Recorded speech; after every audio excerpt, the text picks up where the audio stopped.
senhores senadores, senhoras senadoras, o ministro Meirelles é surpreendente. É inadmissível, num período de crise que se aprofunda a cada passo, anunciar aumento de impostos. Fica a impressão que a única alternativa que esse governo encontra é a de colocar a mão grande, braço longo, mão grande, no bolso do contribuinte brasileiro para tapar os buracos abertos pela incompetência e pela corrupção.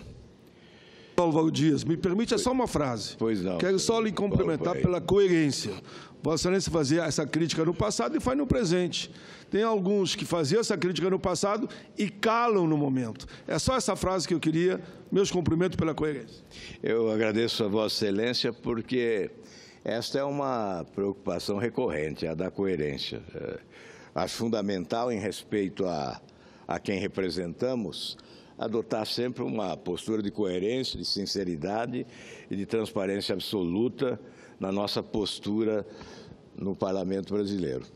Eu não entendo como pode, numa hora como essa, se anunciar aumento de impostos. Para tapar um rombo de mais 58 bilhões no orçamento de 2017, que vai nos levar a um déficit de 139 bilhões neste ano. É bom observar que esse rombo de 197 bilhões é menor do que o valor que o governo reservou a mais do que em 2016 para pagamento de juros e amortização da dívida. O governo fala em aumentar impostos mais uma vez, mas não apresenta nenhuma alternativa para uma administração mais competente da dívida pública brasileira. Nós estamos falando de mais 367 bilhões a mais do que o ano passado, neste ano, para o custeio da dívida pública. 27% a mais do que gastou em 2016. Eu não ouso afirmar que o Meirelles é mais ministro da Fazenda do sistema financeiro do que do país. Mas essa é uma realidade que nos choca, porque até este momento nós ouvimos sugestões do governo de reformas da Previdência, de reforma trabalhista, e não ouvimos em nenhum momento qualquer alternativa proposta pelo governo para uma administração mais competente da dívida pública brasileira. Uma dívida que consome, neste ano, 52% do que o governo arrecada. 52%. É impossível atender às demandas, é impossível resolver os problemas existentes no país. Não é a reforma da Previdência que vai tapar todos esses buracos abertos pela incompetência. O que se faz é uma inversão de prioridades.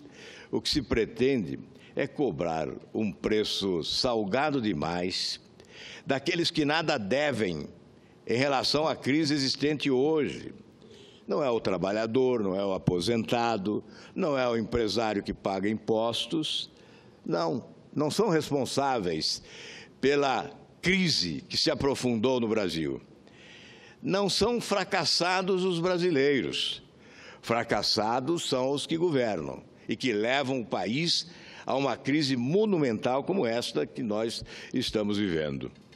Nós anunciamos lá por volta de 2010 que o governo estava preparando uma bomba relógio de efeito retardado que inevitavelmente explodiria na economia do país. E essa explosão ocorreu.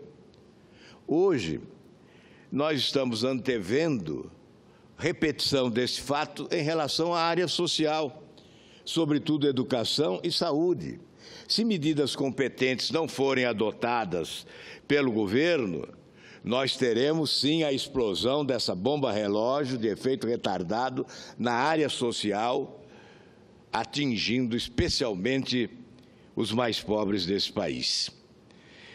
Exatamente agora, quando nós temos uma queda de 3,6% no PIB brasileiro, o governo aumenta 27% em relação ao ano anterior do que gastará para a rolagem desta dívida pública monumental, que hoje passa de 3 trilhões de reais. Aliás, o governo está gastando por dia mais de R$1 bilhão no pagamento de juros e serviços da dívida pública brasileira. R$1 bilhão por dia. Portanto, o responsável pelo rombo no orçamento não é a Previdência Social, nem os gastos de custeio do governo.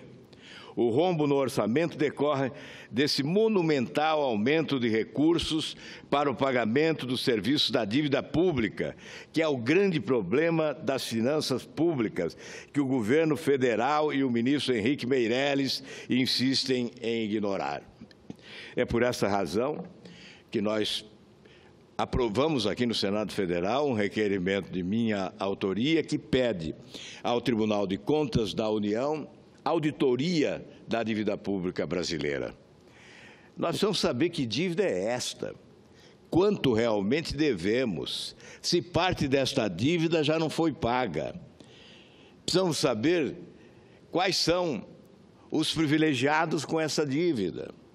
Obviamente, os bancos e os banqueiros são os únicos beneficiados com a dívida pública que cresceu de forma irresponsável nos últimos anos no Brasil.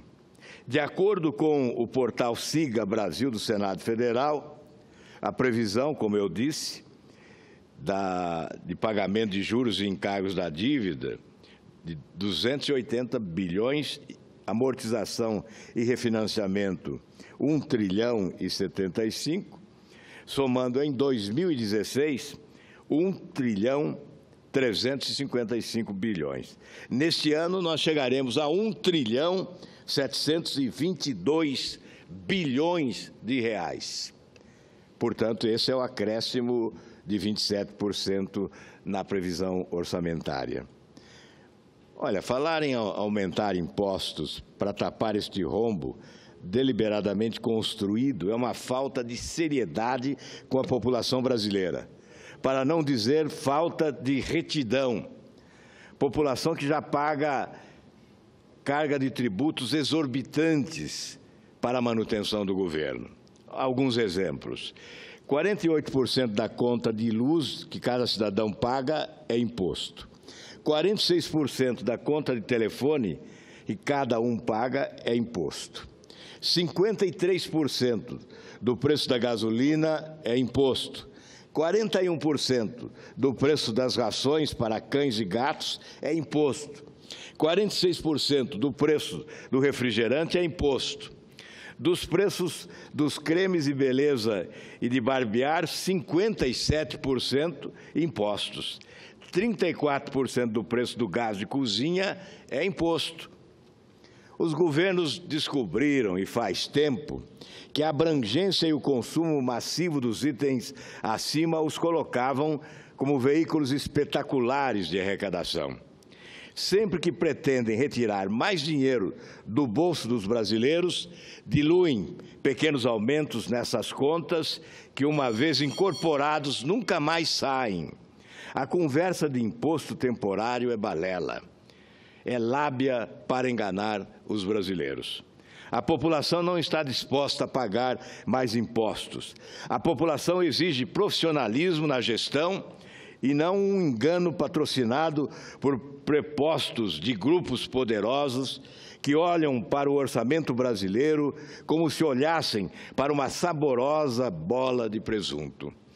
Senhor presidente, aumentar impostos agora é semear o infortúnio entre os brasileiros que trabalham, porque é ameaçar um desemprego ainda maior. Aumentar impostos agora é uma trombada na realidade do nosso país, que exige investimentos, que exige alavancagem do processo de crescimento econômico para a geração de empregos. Hoje, o desemprego é o grande drama da família brasileira. Muito obrigado, senhor presidente.